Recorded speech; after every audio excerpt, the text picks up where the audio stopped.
জীবন চলার পথে অনেক সময় অনেক পরিস্থিতি হেসে উত্তর দিয়ে চলে যেতে হবে। কিছু পরিস্থিতিতে জবাব দেওয়ার মতো শব্দ থাকার পরও মুখে নীরবতাকে আপন করে নিতে হবে।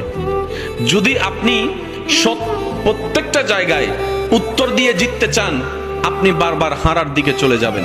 আপনি যদি প্রত্যেকটা জায়গায় রিয়াকশন দিয়ে জিততে চান, আপনার মন বারবার ভেঙে যাবে। সেজন্য কিছু কিছু পরিস্থিতিতে কঠিন বিষয়, কষ্টের বিষয়ও হাসি দিয়ে উড়িয়ে দেওয়ার চেষ্টা করবেন রবের উপর ভরসা করে। কিছু কিছু জায়গায় পেট ঝগড়া না লাগার জন্য নীরবতাকে সামাল দিয়ে নীরবতাকে আপনি আপন করে নেবেন। ঝগড়া থেকে দূরে থাকবেন, তর্ক থেকে দূরে থাকবেন। আপনার ব্রেইনও ভালো থাকবে, আপনার হার্টও ভালো থাকবে।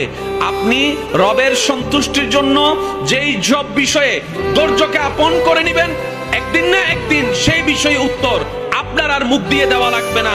আল্লাহ এমন সিস্টেম করে দিবেন, সেই ব্যক্তির কাছে উত্তর অটোমেটিক পৌঁছে যাবে রবের পক্ষ থেকে। বলেন সুবহান।